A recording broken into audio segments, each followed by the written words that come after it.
In a quiet American town, a funeral was supposed to be peaceful, until a German shepherd suddenly jumped into the little boy's coffin and refused to let anyone close. People gasped as the dog growled fiercely, not at the child, but at a man standing among the mourners, a powerful town official, a man everyone trusted. Moments later, he leapt out of the coffin, grabbed his owner's sleeve, and dragged him outside, leading him back to the road where the accident happened. What the dog uncovered there would shatter the entire town: a hidden trail, a torn glove, footprints that did not belong to the driver, and a truth darker than anyone imagined. If you believe dogs can sense what humans cannot, stay with this story. Before we continue, please subscribe to the channel, leave a like, and comment where you are watching from. Thank you for supporting these emotional stories. Winter had settled brutally over the small American town of Brookdale, a remote community tucked between dense pine forests and a frozen river that cut across the land like a sheet of silver glass. The air was sharp, the kind that bit exposed skin, and the heavy gray sky pressed low over rooftops dusted in frost. Snowbanks piled along narrow streets, cars sat coated in ice, and distant chimneys sent thin trails of smoke spiraling into the wind. Brookdale was quiet in winter, too quiet, and the people who lived there were shaped by the cold, moving with a kind of practiced endurance born from years of surviving harsh seasons. On the northern edge of town stood a weathered cabin with faded green paint and a creaking porch railing. This was the home of Ethan Walker, a 38-year-old former U.S. Marine who had returned to civilian life with a scar across his right temple, a limp that grew worse in cold weather, and a silence that came from seeing too much overseas. Ethan was tall, broad-shouldered, and rugged in the way soldiers often were. Lean, muscled arms, a squared jaw covered in a dark stubble, and deep-set hazel eyes that scanned every environment with instinctive caution. His short black hair and the straight line of his posture made him look strict, almost intimidating. Yet those who spoke to him knew he was calm, polite, and unfailingly respectful. He rarely talked about what happened during his deployment in the Middle East, but the faint twitch in his jaw when loud noises echoed said enough. War had shaped him more than he admitted. The only soul Ethan fully trusted was Ranger, his 5-year-old German shepherd. Ranger was large, muscular, and alert, with thick black and tan fur and intelligent amber eyes that tracked movement with uncanny precision. His ears stood upright almost all the time, and his gait was strong, steady, and confident. To strangers, Ranger looked like a trained guardian, disciplined, quiet, and protective. To those he cared about, he was gentle, affectionate, and surprisingly patient. Ethan had raised Ranger from a puppy during his early recovery years, and the dog had been his anchor ever since, sensing Ethan's moods and grounding him when nightmares returned. Next door, in a pale blue rental house with a sagging porch swing, lived Sarah Miller, a single mother in her early 30s. Sarah was a slender woman, medium height, with long chestnut hair often tied loosely at the back, a soft oval face sprinkled with freckles, and warm brown eyes that carried both kindness and exhaustion. Her skin was lightly tanned from years of working outdoors between her 2 part-time jobs, and her clothes were simple: thick sweaters, worn jeans, and old boots that had seen better days. Sarah was well-liked in town, known for her gentle voice, patience, and willingness to help anyone who needed it. But beneath her warmth was a quiet tension. Life had not been easy, and she was always prepared for hardship. Her son, Ben Miller, was a bright, energetic 7-year-old with sandy blonde hair that always stuck up at odd angles, big blue eyes full of curiosity, and a laugh that echoed across the yard like a small burst of sunshine. Ben was smaller than most boys his age, thin and quick, always on the move. He adored animals, especially Ranger. Every day after school, Ben would knock eagerly on Ethan's porch railing and shout, "Ranger, want to play?" And Ranger, abandoning his serious demeanor, would bound forward with his tail wagging wildly. Ethan often found himself smiling softly at Ben's endless chatter. The boy had a way of bringing warmth into places that had long gone cold. Ethan helped Sarah with chores now and then, fixing a loose stair, chopping firewood, or checking the heater when the nights dropped below freezing. She always thanked him with embarrassed gratitude, insisting he didn't need to trouble himself, but Ethan only shrugged. In truth, he felt strangely protective of the small family next door. They reminded him of a gentler world, one he wasn't sure he belonged to, but quietly longed for. Yet Brookdale wasn't as peaceful as it looked. Among the people who held power in town was David Hargrove, a local government official in his late 40s. David was tall but slightly overweight, with slicked-back gray-streaked hair, a thick mustache, and sharp gray eyes that never softened. He wore expensive suits unsuited to rural life, carried himself with a self-important swagger, and spoke with the arrogance of someone accustomed to being obeyed. David had a reputation for a quick temper and for using his influence to silence anyone who crossed him. Sarah knew this better than most. A year earlier, she had filed a quiet complaint reporting David for inappropriate behavior, unwanted advances, cornering her behind the diner where she worked, and repeatedly pressuring her for attention she did not want to give. But the complaint disappeared within days. Witnesses retracted statements. Supervisors dismissed the issue. Sarah learned quickly that David was untouchable. Since then, he watched her from a distance, resentment simmering. In his twisted mind, Sarah belonged to him, and the presence of her young son made her unavailable, something that fueled his bitterness. Ethan never knew the whole story, but he sensed danger whenever David appeared. Ranger sensed it too. The dog's hackles rose every time David passed by, and a deep rumble always built in Ranger's chest. One bitterly cold afternoon, as Ethan returned from gathering firewood, he noticed a stranger standing behind the town's administrative building. The man was shorter and thinner than David, wearing a dark jacket and a gray beanie pulled low over his eyes. His posture was tense, shoulders hunched against the wind, and he spoke to David in quick, sharp gestures, his hands moving with frustration. Ethan slowed his steps. Ranger, sensing his change in pace, matched him.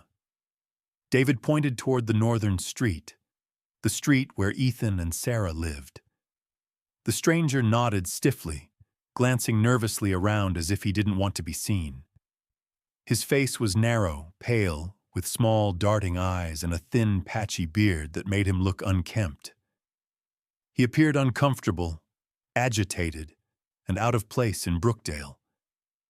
When David and the stranger finally noticed Ethan and Ranger approaching, the stranger quickly turned away, shoving his hands deep into his jacket pockets.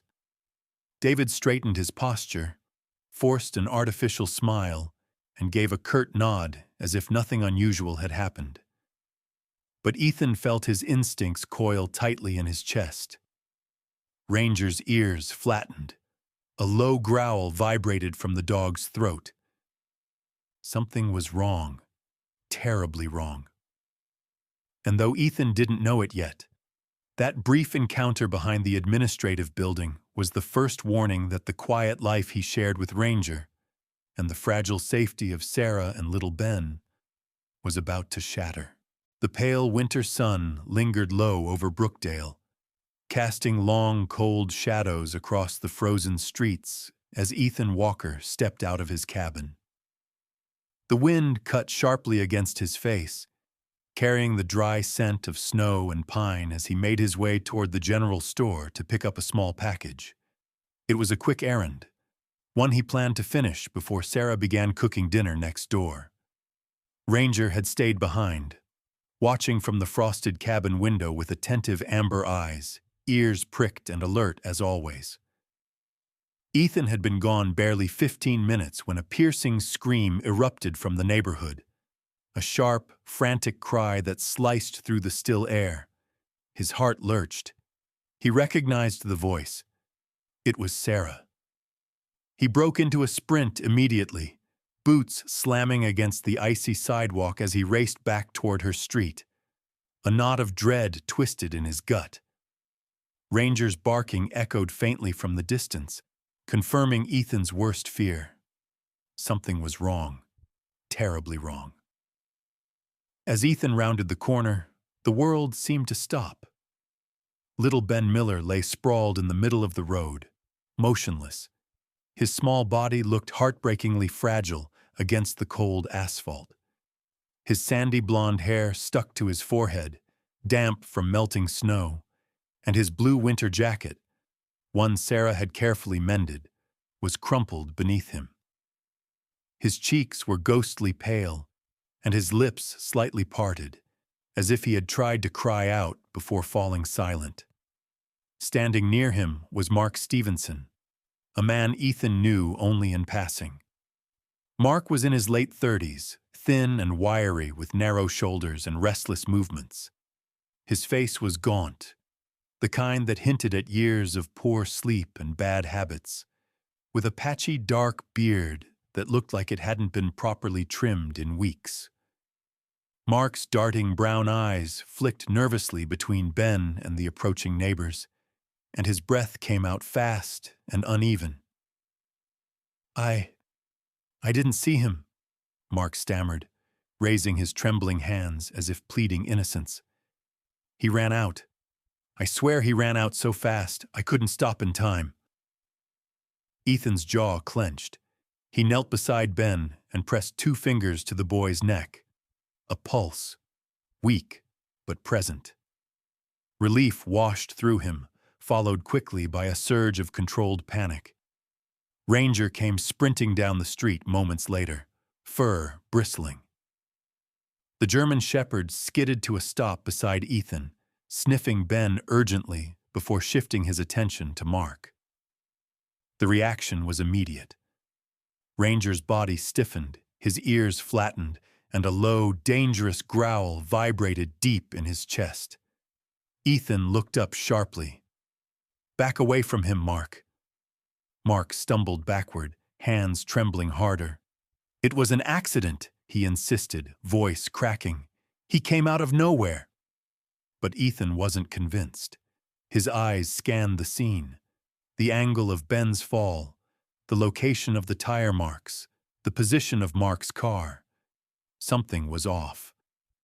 Ranger kept growling, the kakuriyamai dog's instincts responding to something Ethan couldn't yet see.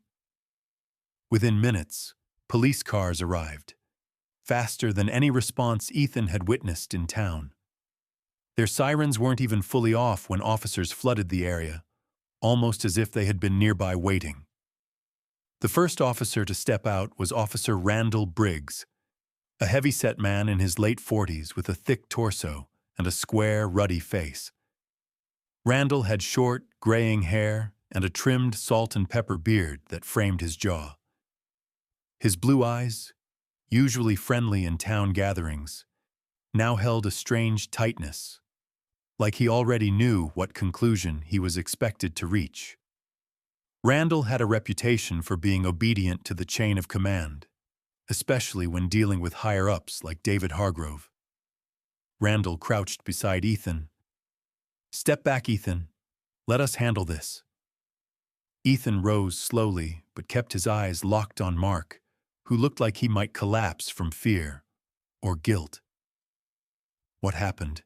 Randall asked, voice steady but curt. Mark swallowed hard. "The kid.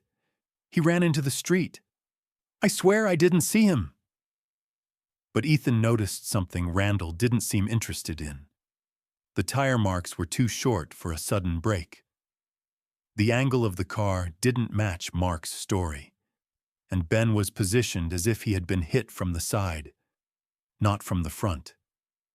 Ranger moved closer to Mark's jacket, nose twitching rapidly. Then the dog growled again, louder, more intense, baring teeth for a brief second. Mark flinched backward. Randall frowned. "Get that dog under control, Ethan." "He's reacting to something," Ethan replied calmly. "He doesn't behave like this without a reason."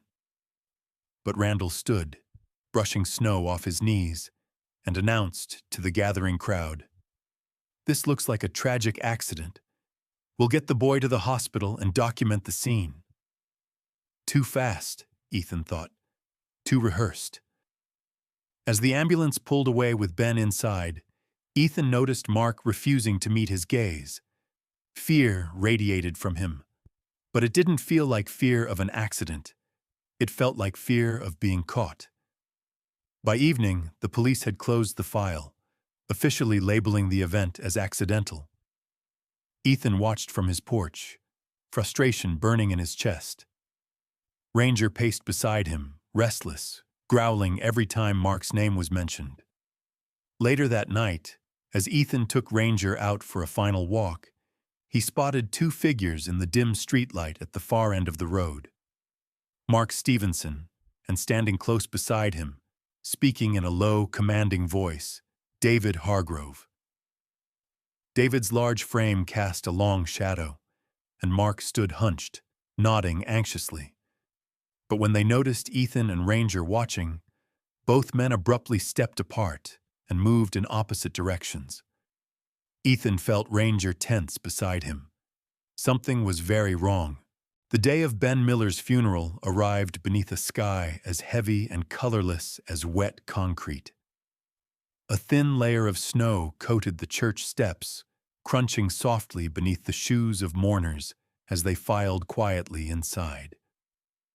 The old wooden building, with its tall stained glass windows and creaking pews, seemed colder than usual, as if the winter wind had seeped into its bones. Inside, candles flickered weakly along the aisle, struggling to warm the air thick with grief. Ethan Walker stood near the back, his broad shoulders tense beneath his dark coat. His scarred face looked harder than usual, and his hazel eyes, normally calm, held a quiet storm. Beside him sat Ranger, the German shepherd's ears alert, his muscular frame low to the ground as he watched every movement around them. Ranger's fur bristled slightly whenever whispers rose about the accident, though the dog remained still out of respect for Ethan's steady hand on his back. At the front of the church, the small white coffin rested on a bed of winter flowers. Sarah Miller stood beside it, her slender frame shaking as she clung to the wooden edge. Her long chestnut hair fell in loose waves over her pale face, blotched with tears. Today, she looked smaller than ever, fragile, exhausted, as though the cold had seeped into her heart. Her knees buckled once, and Ethan rushed forward to steady her, his large hand gently gripping her arm. She whispered through trembling lips, "He's just a little boy. He loved everyone. Why him?" Ethan didn't answer, because he didn't believe the official story either. As the service began, the church doors creaked open again. Mark Stevenson stepped in, wearing a wrinkled black jacket that didn't quite fit his thin, frail frame. His eyes were red, not just from grief, but from fear, darting around like a trapped animal. People glanced at him with discomfort. No one fully blamed him, yet no one trusted him either. Mark walked hesitantly toward the coffin, hands shaking, each step slow and uneven. Ranger reacted instantly. The German shepherd surged forward with a deep, guttural growl, so sudden that several mourners gasped and stepped back. His hackles rose sharply, and for a moment he looked ready to lunge. Ethan tightened his grip, commanding Ranger back with a firm whisper. But Ranger didn't stop growling. His amber eyes locked onto Mark with pure, unwavering hostility. Mark froze, face drained of color. I'm just paying respects. But Ethan knew better. Ranger never reacted like this without reason. Moments later, another figure entered the church, David Hargrove. The man carried himself with rehearsed confidence, his expensive overcoat brushing his polished shoes. His graying hair was combed back neatly, and the thick mustache above his lips twitched subtly when he saw Sarah. His cold gray eyes swept over the room before landing on Ethan, as if measuring how much he could get away with. Ranger turned, immediately emitting a sharp, rumbling growl, not as aggressive as with Mark, but unmistakably defensive. His ears flattened, his body lowered, ready to spring if necessary. Sarah flinched when David approached, instinctively stepping closer to Ethan. David offered a stiff nod to the mourners, then reached into his coat as though to place something near the coffin. Ranger snapped his jaws in warning. David recoiled just slightly before forcing a smile onto his stern face. "Control your animal, Walker," he muttered. "He's reacting to you," Ethan replied calmly, eyes unblinking. "Ask yourself why." David didn't respond. The service continued, but the room never felt at peace. Ranger's quiet growls, Sarah's shaking sobs, and Ethan's sharpened gaze all fractured the solemn silence. It wasn't a funeral. It felt like a battlefield waiting to erupt. After the final prayer, as mourners filed out, Ethan noticed Ranger stiffen beside the coffin. The dog's nose twitched rapidly. His body went rigid. Then, without warning, he leapt into the coffin, curling protectively beside Ben's still body. Gasps rippled through the church. Sarah collapsed to her knees in anguish, crying Ben's name. Ranger pressed his head to Ben's chest, whining low, as though listening for something no one else could hear. He refused to move. Every time someone stepped forward, Mark, David, even the priest. Ranger growled fiercely, shielding Ben. This wasn't grief.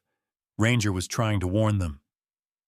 Ethan knelt beside the coffin, placing his hand gently on Ranger's back. "Buddy," he whispered, "what are you trying to tell me?" Ranger suddenly lifted his head, leapt out of the coffin, and ran toward the church doors. He barked sharply, once, twice, before biting Ethan's coat sleeve and pulling with urgency. He wanted Ethan to follow. Outside, the freezing wind hit Ethan full force, but Ranger didn't slow. The dog sprinted down the street, leading Ethan toward the intersection where Ben had been struck. Ranger skidded to a stop, nose pressed to the asphalt. He sniffed in widening circles before locking onto a patch of scraped pavement near the curb. Ethan crouched down. A chip of dark green paint lay lodged in the ice, darker than the faded blue-green of Mark's old SUV. Ethan pocketed it, heart racing. Ranger moved again, finding a torn scrap of black fabric the size of a glove lining. Ethan held it up. It was too small to belong to Mark's jacket. Ranger continued sniffing until he found something else, a faint drag mark, stretching from the snowy sidewalk into the street. Barely visible, but present. A narrow trail, exactly the width of a small child's shoe. Ben hadn't run into the street. He had been pulled. Ethan stood slowly, the icy wind slicing across his face. Ranger looked up at him, amber eyes burning with urgency. There was another person involved. Mark wasn't acting alone. Someone else had been there. Someone careful. Someone dangerous. And Ethan finally understood. This wasn't an accident. This was the beginning of a larger crime. The morning after the funeral arrived gray and breathless. the winter air pressing cold and sharp against the cabin windows. Ethan Walker sat at his wooden kitchen table, the torn piece of black fabric he had collected from the accident site laid open beside a steaming mug of coffee. Ranger sat across from him, ears forward, eyes alert, as though waiting for Ethan to make the next move. The early light filtered in faintly, casting long shadows across the room. Ethan held the scrap of fabric toward Ranger. "Go on, buddy.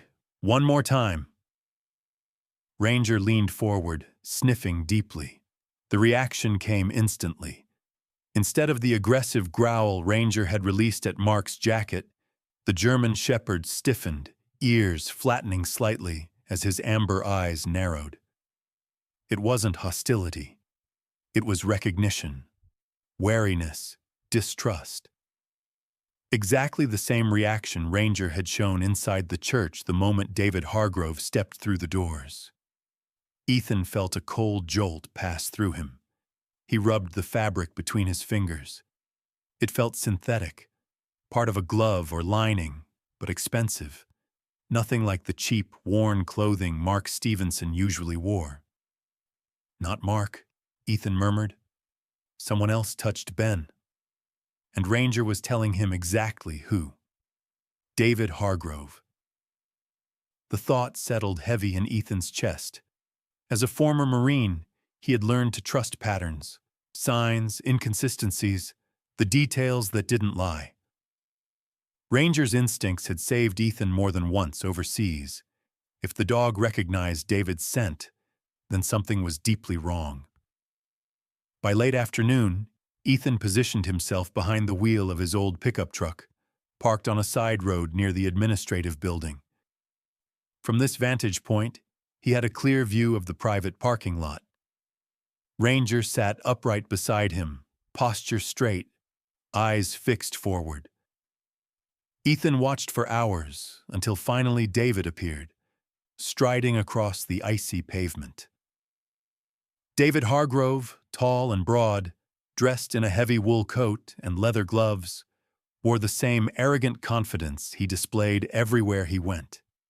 His graying hair was slicked neatly back, and his movements were deliberate, precise, like a man who believed the world bowed to his plans. David climbed into his dark SUV, the engine rumbling deeply. Ethan waited, allowing a respectful distance before pulling out and following him north toward the forested edges of Brookdale. The town gradually disappeared behind them, replaced by towering pine trees bending slightly under the weight of snow. Miles later, David's SUV slowed near a narrow, unmarked dirt trail that curved into the woods. He stopped briefly, checked his surroundings, then began walking up the hidden path with quick, purposeful steps. Ethan tensed. "What are you hiding out here, Hargrove?" Once David disappeared into the dense forest, Ethan returned home, grabbed Ranger's leash, and made his way back to the same spot. The wind had shifted, carrying a faint scent of wood smoke. The trail David had taken was steep and isolated, surrounded by thick brush and tall pines whose branches rattled in the cold air. Ranger pressed his nose to the black fabric scrap, sniffed once, then began pulling hard toward the path. "All right, show me," Ethan said, letting Ranger take the lead. They climbed steadily, Ethan's boots crunching against icy soil, while Ranger navigated like a trained tracker, weaving between rocks and frost-laced branches. Ranger would stop occasionally, sniff the air, then continue with increasing urgency. Ethan recognized the pattern. Ranger was following a scent that grew stronger the higher they climbed. After nearly 2 miles, the forest opened into a small clearing. And there it was, a cabin tucked between large pines, dark wood walls coated with frost, windows boarded partially from the inside. The structure was sturdy yet deliberately isolated, a place meant to remain unseen. Ranger growled, low and steady. Ethan crouched near a set of fresh tire tracks, deep, wide treads that matched an SUV. He then spotted footprints stamped into the snow. 2 sets. One large, consistent with David's weight. The other smaller and lighter, a match for Mark Stevenson's boots, which Ethan had seen the day of the accident. The cabin was locked, but a small homemade security camera hung crookedly near the front door. Ethan knelt, touching the camera casing with his glove. He's been screening who comes and goes. Ranger sniffed around the porch, then pawed sharply at the far corner. Ethan followed and froze. A small blue winter coat, tiny, crumpled, half buried beneath a tarp. Ben's size, Ben's color. Ethan's heart hardened. Carefully, he entered through the cracked back window. Ranger jumped in beside him. Inside, the cabin smelled of old wood and cigarette smoke. Dust filled the air. Against one wall was a table cluttered with papers and photos. Ethan approached slowly. His breath hitched. On the table lay Ben's small coat, a pair of child's mittens, and a single glove, the lining torn, the match to the scrap in Ethan's pocket. Beside them sat a pair of adult gloves stained with dried blood. A stack of photographs showed Sarah, taken from a distance, leaving work, walking home, playing with Ben. All dated, all organized, and printed messages. "Do it. She won't listen because of the kid." Ethan felt his stomach tighten painfully. This wasn't jealousy. It was obsession. A loud crack sounded outside, snow crunching under hurried boots. Ranger snapped his head toward the door, ears raised, growling. Ethan turned just as Mark Stevenson appeared in the doorway, face pale and panicked. Behind him, partially hidden in the shadows, stood David Hargrove, his cold gray eyes burning with fury. Ranger barked sharply, stepping between Ethan and the 2 men. Ethan didn't need anyone to say a word. The truth was right in front of him. David Hargrove's face drained of color the moment he realized Ethan Walker had seen everything inside the hidden cabin. The winter wind hissed through the pines, carrying the thick tension that settled between the 4 figures standing in the clearing.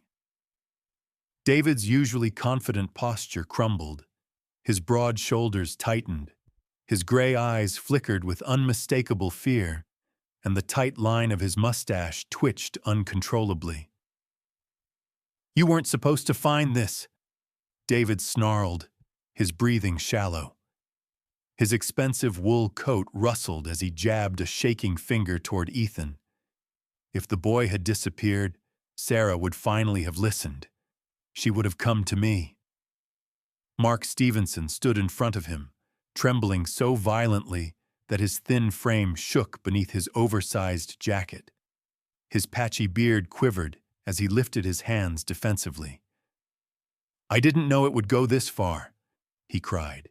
"You said scare them, just scare them. I only staged the accident like you told me. I didn't mean to hurt the kid, I swear it." Ethan stepped forward, his tall figure casting a long shadow across the frozen ground. His voice was low, controlled, carrying the authority of a man who had faced far worse dangers. "Ben didn't run into the street. Someone covered his mouth. Someone dragged him." Mark burst into tears. "It wasn't me. I only drove. He pointed to David with a shaking hand. "He grabbed the boy first. He told me to make it look accidental." David lunged forward as if to silence Mark, but Ranger was faster. The German shepherd sprang between them, barking sharply, his muscular body tense, amber eyes blazing. Ranger's teeth flashed in warning. David froze, breath hitching. Ethan didn't hesitate. He pulled a small radio from his coat, the one he had alerted earlier, knowing he was heading toward danger. "This is Walker," he said calmly. "I have visual confirmation of the suspect and evidence of felony assault on a minor. Request immediate backup." David's face twisted with rage. "You're ruining everything." You're a nobody, some broken soldier hiding in the woods. You have no idea who I am." "Oh, I know exactly who you are," Ethan replied, "and so will the Attorney General." Footsteps and the crunching of tires echoed faintly through the trees. Minutes later, two state police SUVs pulled into the clearing, blue and red lights flashing across the snow.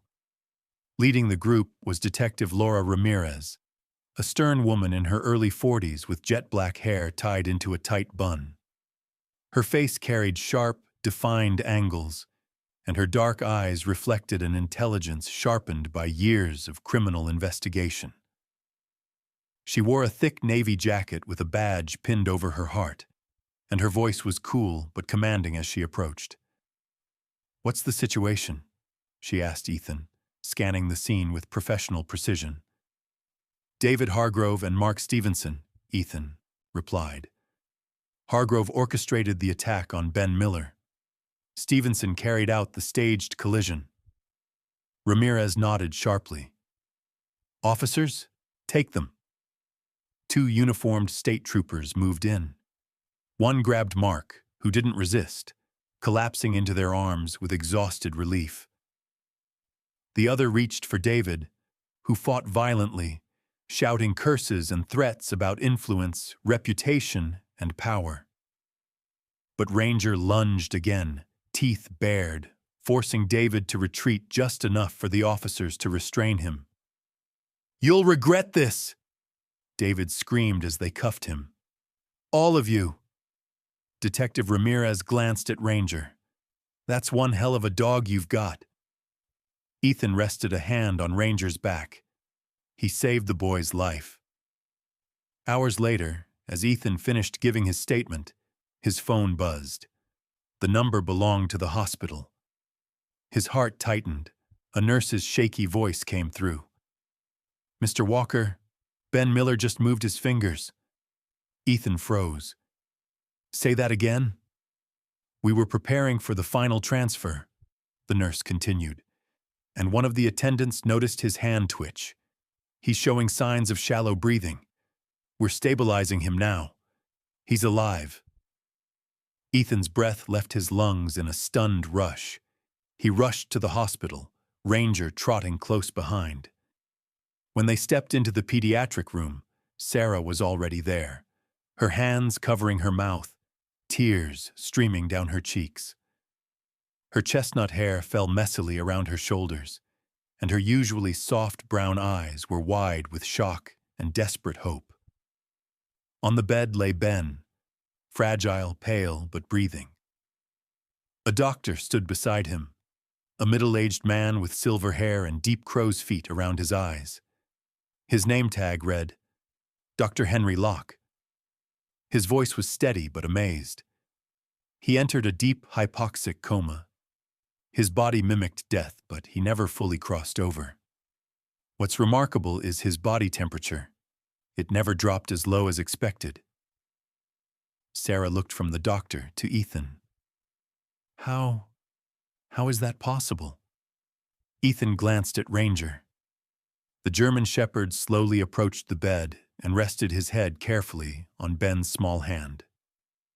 Dr. Locke nodded thoughtfully. The mother mentioned your dog refused to leave Ben during the viewing. That warmth, that pressure, it may have kept his heart from stopping completely. Ben's fingers twitched again, curling around Ranger's fur. Ranger let out a soft whine, eyes glistening. Sarah broke down, throwing her arms around Ethan. You saved him. You saved us.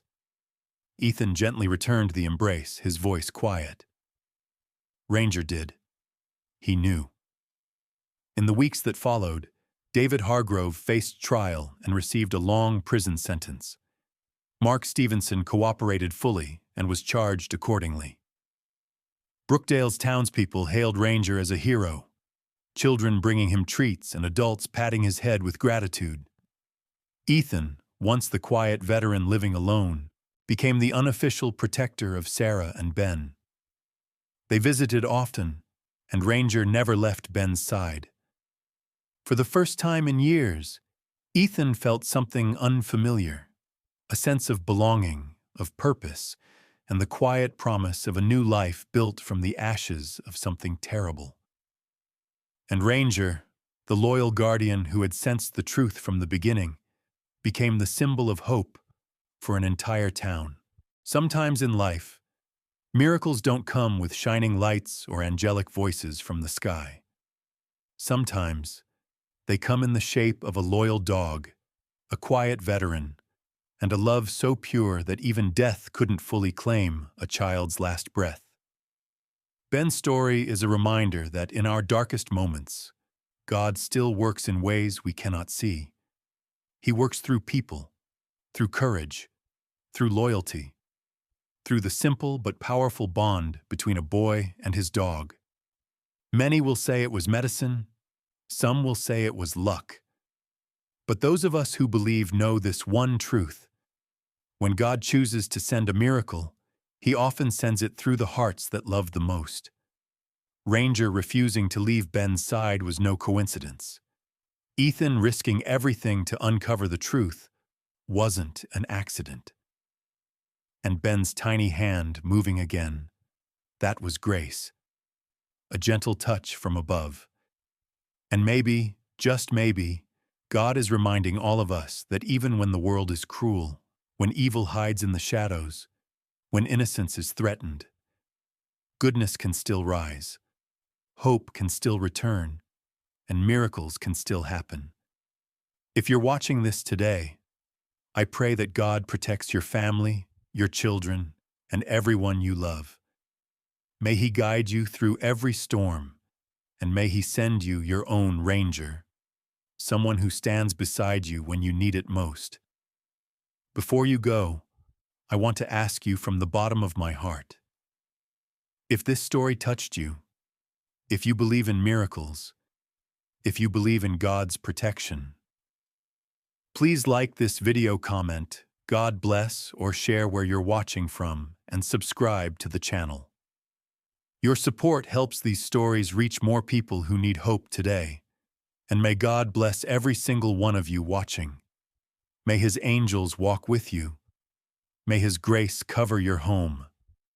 Thank you for being here. Stay safe, stay blessed, and believe. Miracles still happen.